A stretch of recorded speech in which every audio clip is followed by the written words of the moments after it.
Hallo, mein Name ist Fabian von Nippon Tackle. Ich bin hier mit Antis Expeditions im Norden von Mizio in Madagaskar und wir wollen euch heute ein bisschen das Slow Jigging näher bringen. Wir haben die letzte Woche verschiedene Sachen ausprobiert. Ich zeige euch erstmal die 3 Routen, die ich dabei habe. Das eine ist hier eine Combo von Tailwalk mit der Elan White Power 2 und der neuen Slow Pitch Jerk 631. Das ist die leichteste eine der leichtesten aus der Serie, bis 180 Gramm Jigs. Dann haben wir von Maxel noch eine Risky Player zusammen mit der passenden Multirolle, die geht bis 350 Gramm. Und noch ein Prototyp der neuen Rage-Rolle mit der Risky Player bis 700 Gramm für extrem tiefes Wasser oder auch wenn stärkere Gegner kommen, weil die hat auch eine Schnur PE4 drauf. Das Besondere beim Slow Jigging ist, dass die Aktion nicht über die Bewegung vom Arm in den Jig übertragen wird, sondern durch die sensiblen Spitzen. Die Slow Jigs sind anders als die Speed Jigs in der Regel auch Center Balance, das heißt, die haben einen sehr mittleren Schwerpunkt, dass sobald die Jigs im Wasser sind und im freien Fall sich wie ein Blatt nach unten bewegen.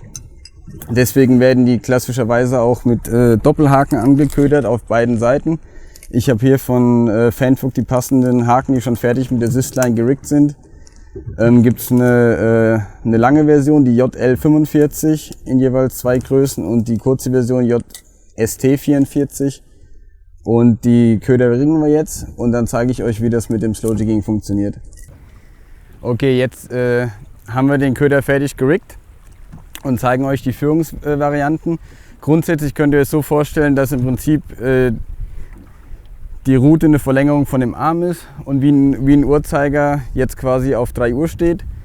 Die höchste Bewegung wäre quasi 12 Uhr nach oben und 6 Uhr wäre dann steil nach unten. Und in der Regel beim Slow Jiggen bewegt man sich ungefähr quasi 2 Stunden hoch und 2 Stunden runter. Und bei dem klassischen Slow Pitch Jerk gibt es quasi einen Pitch pro Sekunde. Pitch bedeutet, die Route geht hoch.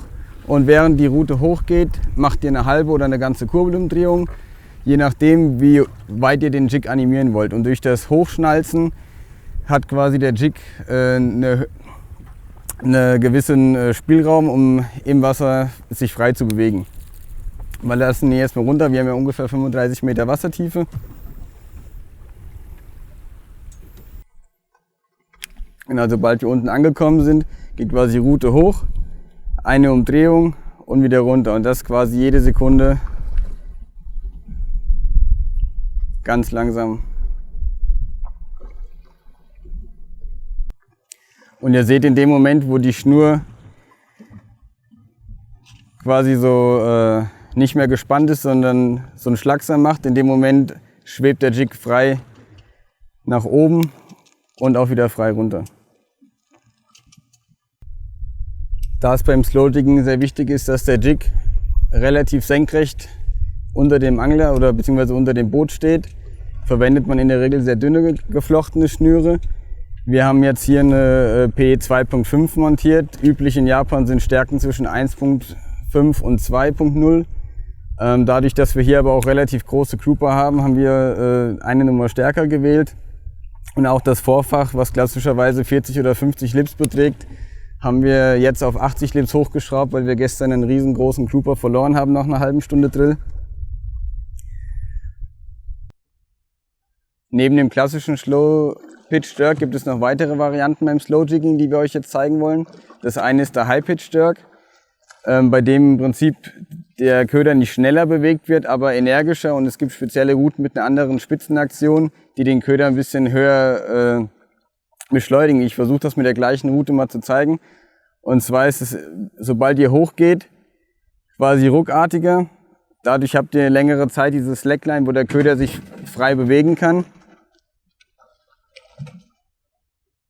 Es gibt auch spezielle Slow-Pitch-Köder, extra für dieses High-Pitching, die einfach eine andere Aktion unter Wasser haben.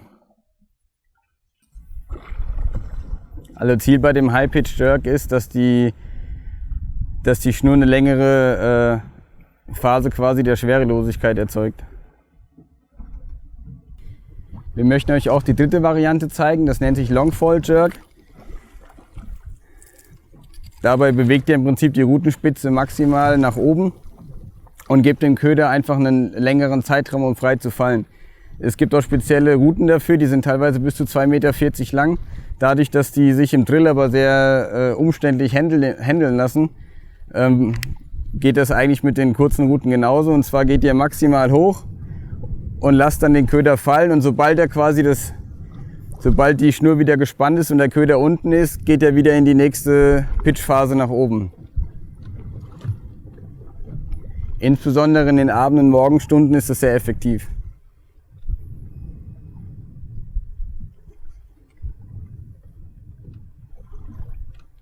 So, wir haben euch jetzt die 3 verschiedenen Führungsstile erklärt und ab jetzt versuchen wir noch mal ein paar Live-Bisse vor die Kamera zu bekommen, damit ihr auch seht, wie das im Einsatz funktioniert.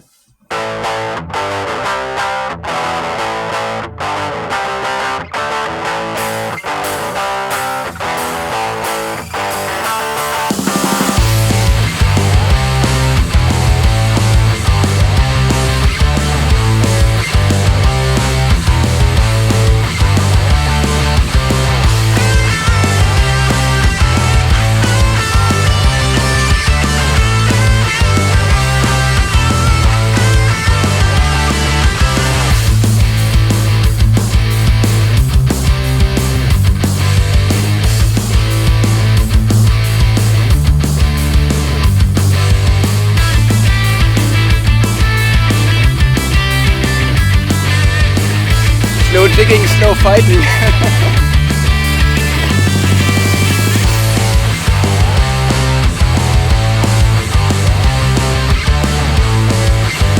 Oh no!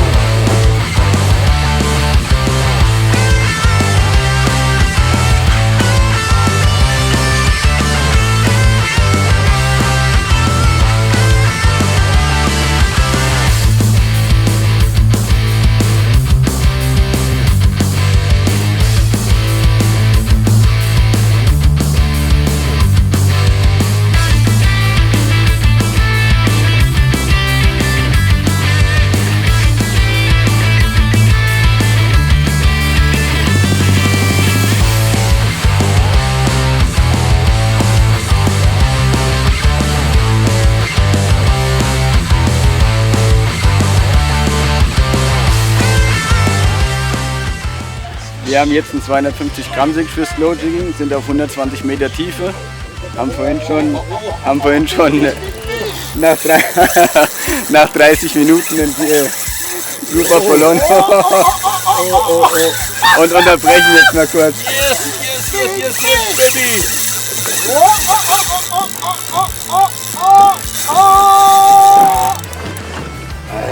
Langsam. Die Route nicht so hochziehen, sonst bricht die ab. Ja.